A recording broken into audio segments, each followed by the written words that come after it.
हकीम आमिर रज़ा कुभाया, आपका दोस्त, आपका चाहने वाला, मुल्तान से। दुनिया भर में रोज़ाना मेरे लाखों लोग लेक्चर्स के इंतज़ार में होते हैं, जिसमें मेरे पास MNAs की सारी लिस्ट है, MPAs की है, एजुकेशन के लोग हैं, और फिर ज़िंदगी की हर शोबा से ताल्लुक़ रखने वाले लोग इस दुर्वेश की बात सुनते हैं। दुर का मतलब मोती, वेश का मतलब बिखेरने वाला, यानी इल्म के मोती बिखेरने वाला, मोहब्बत के मोती बिखेरने वाला। कुछ लोग सेहत के हवाले से मेरे लेक्चर सुनते हैं, कुछ लोग शायरी सुनते हैं, और जो मजहबी ज़हन रखते हैं वो मजहबी लेक्चर सुनते हैं, कुछ लोग रूहानियत पर लेक्चर सुनते हैं, कुछ लोग केमिस्ट्री पर लेक्चर सुनते हैं। इल्म की हर मौजू पर YouTube पर मेरे लेक्चर्स मौजूद हैं। तो आज का मौजू जो है मोटरवे ज़्यादती केस। तो सबसे पहले तो मोहतरम वज़ीर आज़म पाकिस्तान इमरान ख़ान साहब को मैं सल्यूट करता हूँ कि वो फरमाते हैं कि जो डकैत हमने पकड़े हैं मोटरवे ज़्यादती केस में, इनको जिनसी तौर पर जो है वो ख़त्म कर दिया जाएगा। ये पूरी दुनिया में ऐसा होता है कि ज़िना बिल जबर के जो केसेस हैं उनको जिनसी तौर पर ख़त्म कर दिया जाता है। मोहतरम इमरान ख़ान साहब ने ऐलान तो कर दिया है, तो इस पर तो मैं ताली बजाता हूँ, मुबारकबाद देता हूँ, लेकिन ये सियासी बयान है। अगर इमरान ख़ान साहब अकेले उन्होंने ये बयान दिया है, मुमकिन है उनके साथ जो लीडर्स हैं, यानी इमरान ख़ान साहब अकेला लीडर नहीं है, उनमें सेनेटर्स भी हैं, उनमें MNAs भी हैं, MPAs भी हैं, उनकी कैबिनेट है, वज़रा हैं, तो ये बिल पास नहीं होगा। ये ऐसे सियासी बातें हैं। दूसरी तरफ जो मौजूदा हालात हैं, जिस तरह आबिद को जो है एक डकैत के तौर पर हीरो शो किया गया है। पूरी दुनिया में रोज़ाना सुबह सुबह हम उठते हैं और सबसे पहली खबर आबिद डकैत की होती है। मीडिया सुबह से शाम तक पिछले 9 दिन से यही खबर दिखा रहा है। हमारे बच्चे देखते हैं, बच्चों पर क्या असर पड़ता होगा। सो मैं कहना ये चाहता हूँ, आबिद इतना बड़ा डकैत नहीं था जितना मीडिया ने बना दिया है। थोड़ा ज़रा माजी की तरफ भी ले जाऊँ। माजी में जंग और सरगोदा के दरमियान कुछ साल पहले की बात है, एक डकैती हुई, बैंक में डकैती हुई, 4 डकैत थे। जंग की पुलिस भी आ गई, फैसलाबाद की पुलिस भी आ गई, सरगोदा की पुलिस भी आ गई, और पुलिस की सारी एजेंसीज भी आ गई। लेकिन जो है 4 घंटे मुकाबला करने के बावजूद 4 डकैत बाहिफाजत जो है वहाँ से भाग निकलने में कामयाब हो गए। भाई कमाल है ऐसी हमारी पाकिस्तानी पुलिस का। मैं पुलिस को तनकीद का निशाना नहीं बना रहा।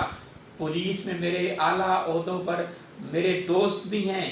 पुलिस में मैंने अल्लाह के वली लोग भी देखे हैं, जिन लोगों ने सारी ज़िंदगी जो है पुलिस में खिदमत इंसानियत समझकर ये काम किया है।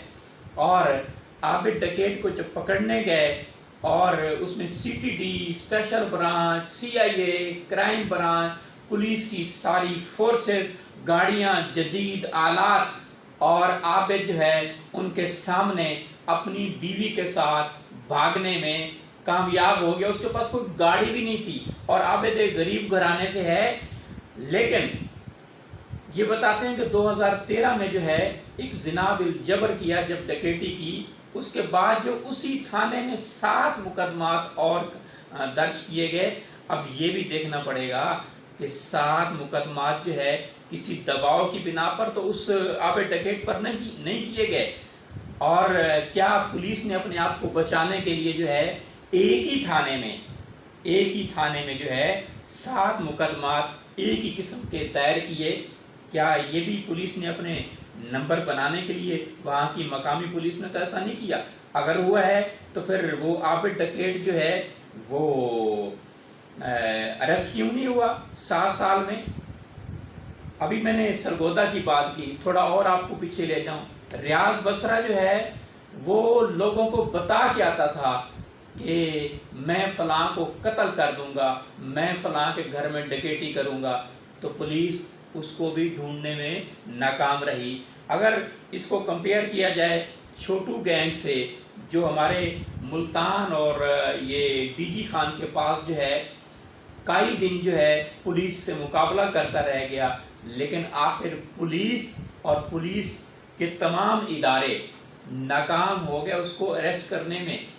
اس کے لیے جدید آلات بھی تھے، یعنی ہیلی کاپٹر کے ذریعے فائرنگ کی گئی، ہیلی کاپٹرز کے ذریعے جو ہے پولیس مقابلہ کیا گیا۔ آخر جو ہے اس نے اپنے آپ کو فوج کے حوالے کیا۔ شجاعت کی بات کی جائے تو مانا لنگا بھی ایسے تھا، پولیس مقابلے میں مارا گیا، وہ کئی 20 مقدمات میں تھا، لیکن وہ بھی جو ہے لوگوں کو بتا کے آتا تھا کہ میں تمہارے گھر میں فلاں دن آ کے ڈکیٹی کروں گا۔ اور ایسے بہت سارے ملک اسحاق ہیں اور بہت سارے ایسے لوگ تھے ماضی میں جو خطرناک قسم کے ڈکیٹ تھے، ڈکیٹ بھی تھے اور قاتل بھی تھے۔ لاہور میں ایسے نامی گرامی ڈکیٹ تھے، لیکن ان ساروں کو چھوٹو گینگ، ریاض بصرہ اور سرگودا اور جھنگ میں جو پولیس مقابلہ ہوا، اس طرح کے اگر عابد ڈکیٹ سے کمپیئر کیا جائے تو عابد ڈکیٹ کے پاس نہ تو جدید آلات ہیں نہ ٹیکنالوجی ہے۔ وہ بتاتے ہیں کہ وہ ایک مل میں خواہش مند تھا، ایک فیکٹری میں خواہش مند تھا کہ وہاں مجھے ملازمت مل جائے، تو نہ اس کے پاس جدید آلات تھے۔ پھر جس گاڑی میں ڈکیٹی ہوئی اس کے ساتھی نے بتایا کہ ہم آدھا گھنٹہ ریکی کرتے رہ گئے کہ کہیں کوئی آ نہ جائے، کوئی آ نہ جائے، کوئی ادھر سے نہ آ جائے، کوئی ادھر سے نہ آ جائے۔ پھر ہم نے خاتون کو اکیلے پایا، پھر ڈکیٹی کی۔ تو اس کا مطلب ہے وہ ڈکیٹ اتنا بڑا ڈکیٹ نہیں تھا جتنا اس کو پوری دنیا میں ہیرو بنا دیا گیا ہے۔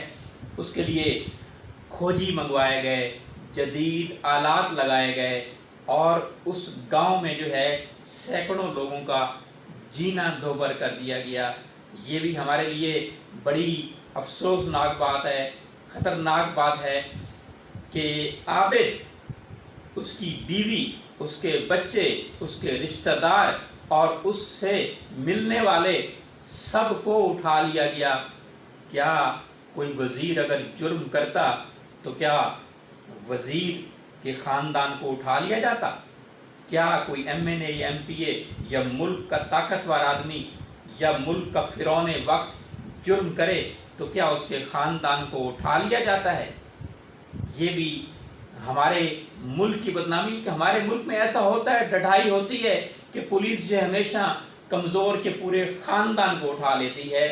میں یہاں یہ کہوں گا، جو سچ کہوں تو برا لگے، جو دلیل دوں تو ذلیل ہوں۔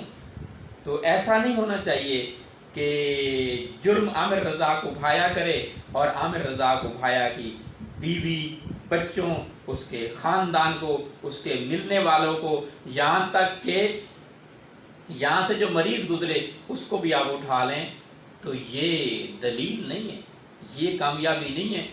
اور آج 10واں دن ہے اس کو واردات کیے ہوئے، تو میں یہ سمجھتا ہوں حکومت وقت کو، وزیر اعظم صاحب کو یہ میسج دینا چاہتا ہوں کہ ڈکیٹ جو ہے اس ڈکیٹ کو آپ اپنا جو ہے نا تلاش کروائیے، نہ کہ اس کے خاندان کو اور باقی لوگوں کو یہ اٹھانا جو ہے یہ بھی کوئی اچھی بات نہیں ہے۔ اور لیڈر پہ پھر اگر اس طرح کا ڈکیٹ جو ہے جدید آلات بھی لگا کر جو ہے آپ ڈکیٹ کو تلاش نہ کر سکیں، تو میں تو پھر یہی کہوں گا کہ جس دیش کے عہدے داروں سے عہدے نہ سنبھالے جاتے ہوں اس دیش کی ہر ایک لیڈر پر سوال اٹھانا واجب ہے۔